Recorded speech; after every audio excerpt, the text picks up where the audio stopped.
Media का तो ये है कि जब तक हिंदू और मुसलमान अपनी गर्दन एक दूसरे की गर्दन ना काट दे, मीडिया को तो सब्र है नहीं।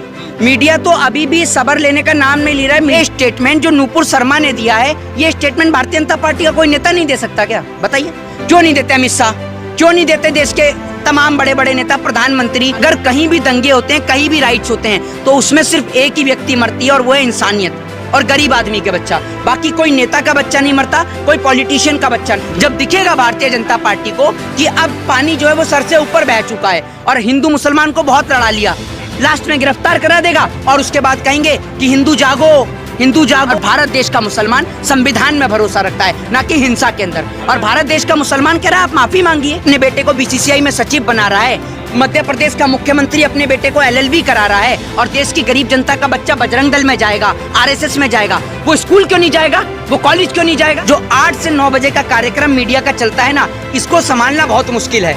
ये पूरे देश में नफरत और जहर घोलने का काम करता है। तो देशवासियों से निवेदन है कि अपने दिमाग का प्रयोग करें। आप लोग अनाज खाते हैं, गोबर नहीं। पहले तो जितने भी दंगा करने वाले लोग हैं, मैं कभी दंगाइयों का समर्थन नहीं करता। जितने भी दंगा करने वाले लोग हैं, जितने भी पत्थरबाजी करने वाले लोग हैं, इन सबको सरकार उठाए और इनके खिलाफ कड़ी से कड़ी कार्रवाई और कड़े से कड़ा मुकदमा इनके ऊपर दर्ज किया जाए। क्योंकि जो भी व्यक्ति शांतिपूर्ण तरीके से प्रोटेस्ट ना करके उसमें हिंसा मचाता है, तो हिंसा वाले का समर्थन हम लोग नहीं करते हैं। हमारा सिर्फ एक ही वो है सत्कार, और वो ये है कि हम महात्मा गांधी के रास्ते पर सत्य और अहिंसा के मार्ग पे चलते हैं। आपको अगर अपनी बात को रखना है तो उस बात को रखने का एक जरिया होता है, और वो है आपका कॉन्स्टिट्यूशन।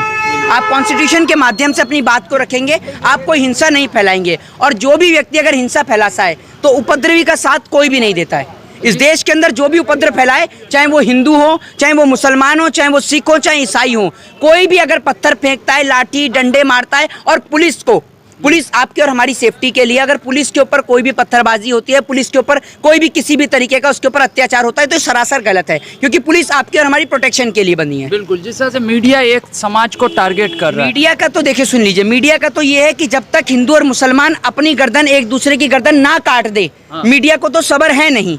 मीडिया तो अभी भी सब्र लेने का नाम नहीं ले रहा है। मीडिया एजुकेशन के नाम पे कभी डिबेट ही नहीं करता।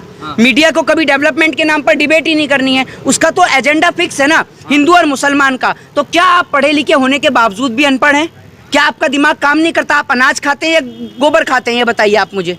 अगर आप अनाज खाते हैं तो आप हिंदू और मुसलमान के नाम पे लड़ी क्यों रहे हैं? आप लड़िए एजुकेशन के नाम पे, आप लड़िए हेल्थ के नाम पे, आप लड़िए डेवलपमेंट के नाम पर। हिंदू मुसलमान के नाम पे क्यों लड़ते हैं, ये बताइए ना आप मुझे।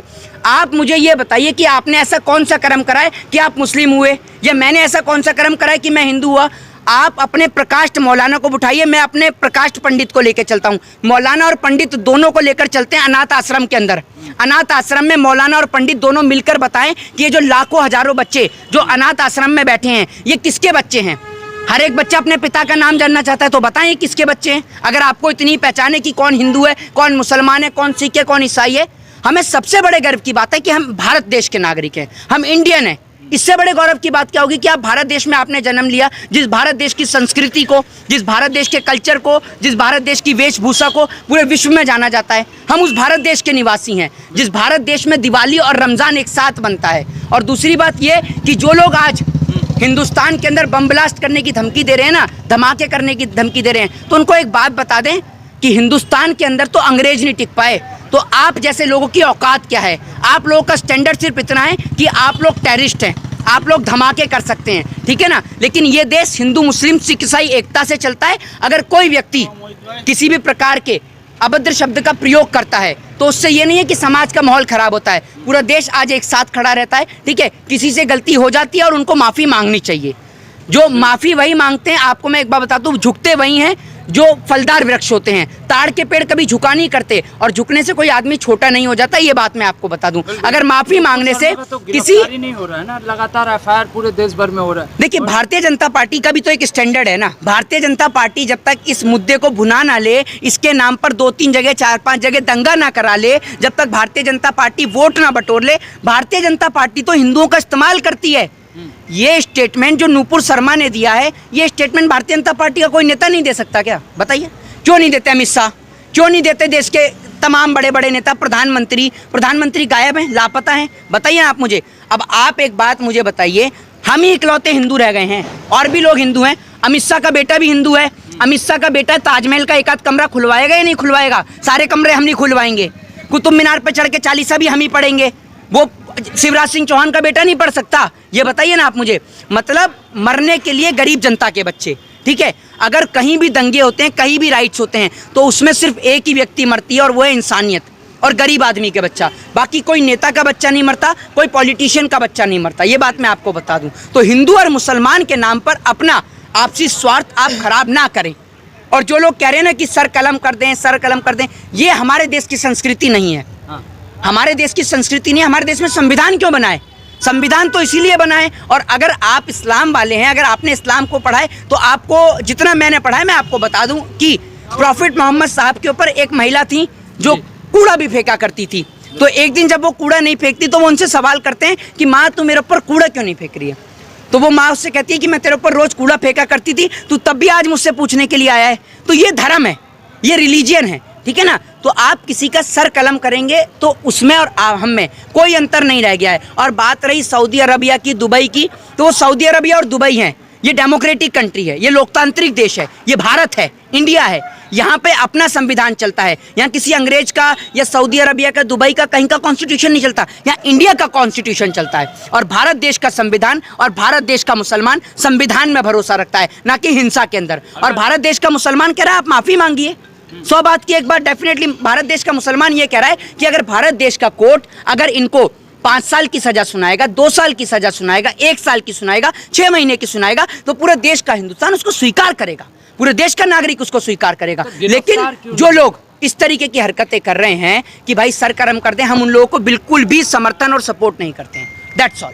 तो नूपुर शर्मा का अभी तक गिरफ्तार क्यों नहीं हुआ? आपका वो क्या? मैं आपसे क्या बता रहा हूँ आपको, भारतीय जनता पार्टी इस्तेमाल कर रही है। जब दिखेगा भारतीय जनता पार्टी को कि अब पानी जो है वो सर से ऊपर बह चुका है और हिंदू मुसलमान को बहुत लड़ा लिया, लास्ट में गिरफ्तार करा देगा और उसके बाद कहेंगे कि हिंदू जागो, हिंदू जागो। आप पहले किसी के लिए, अब आप एक बात बताइए, हम हिंदू हैं, हमारे आराध्य भगवान महादेव हैं। अगर कोई भी नेशनल चैनल पे बैठ के हमारे आराध्य भगवान महादेव को कोई भी आपत्तिजनक अगर टिप्पणी करेगा तो मेरे को भी ठेस पहुंचेगी, क्योंकि महादेव जो हैं वो देवों के देव हैं। हिंदुस्तान की 133 करोड़ आस्था का प्रतीक हैं। हिंदू और मुस्लिम की आस्था का प्रतीक जो है वो प्रॉफिट मोहम्मद साहब भी हैं और महादेव भी हैं। तो कोई भी व्यक्ति अगर महादेव के लिए टिप्पणी करेगा तो हम तब भी विरोध करेंगे, और कोई व्यक्ति अगर प्रॉफिट मोहम्मद साहब के लिए गलत टिप्पणी करेगा तो हम तब भी विरोध करेंगे, क्योंकि हम इस देश के अंदर शांति, अमन और चैन और भाईचारा चाहते हैं, न कि हिंदू और मुसलमान के नाम के दंगे। अपने बेटे को बीसीसीआई में सचिव बना रहा है, मध्य प्रदेश का मुख्यमंत्री अपने बेटे को LLB करा रहा है, और देश की गरीब जनता का बच्चा बजरंग दल में जाएगा, RSS में जाएगा। वो स्कूल क्यों नहीं जाएगा? वो कॉलेज क्यों नहीं जाएगा? है वो बजरंग दल और RSS में क्यों जाएगा? इस बात का जवाब दे दीजिए आप मुझे। आप अगर कोई गलती कर रहे हैं तो उसकी सजा आपके माँ बाप को थोड़ी दी जाएगी, लेकिन बुलडोजर चलाने से उनके पूरे परिवार को सजा भुगतनी पड़ रही है। तो बुलडोजर जो है वो बुलडोजर नहीं चलना चाहिए। आप उनको संविधान के माध्यम से सजा दीजिए। अगर कोई चोरी करता है, कोई डकैती करता है, कोई अपराधी है, कोई किसी भी प्रकार का अपराध करता है, तो आप उसको जो संविधान में सजा है, भारत देश के कॉन्स्टिट्यूशन में जो सजा है, वो आप सजा दीजिए। तो पूरा देश जानता है कि ताली कभी भी एक हाथ से नहीं बजती है। अगर आप पत्थर फेंकें, ये हो सकता है कि पत्थर पहले आपने फेंका हो, मैंने फेंका हो, ये हो सकता है, लेकिन आप सोचें कि भाई ताली एक हाथ से बजती है, तो ऐसा नहीं है। तो कार्रवाई जो है वो निष्पक्ष होनी चाहिए, ताकि देश के लोगों का संविधान में भरोसा बढ़े, देश के लोगों का प्रदेश के मुख्यमंत्री पर भरोसा बढ़े, और देश के लोग एक अमन, चैन और शांति की नींद ले सके। इस देश में एक निष्पक्ष कार्रवाई होनी चाहिए, और पत्थर बरसाने वाला चाहे हिंदू हो, मौलाना हो, चाहे पंडित हो, कोई भी हो, उठा के जेल में बंद करिए। ये देश संविधान से चलता है। ये देश में सत्य और अहिंसा की जगह है, हिंसा करने वालों की कोई जगह नहीं है।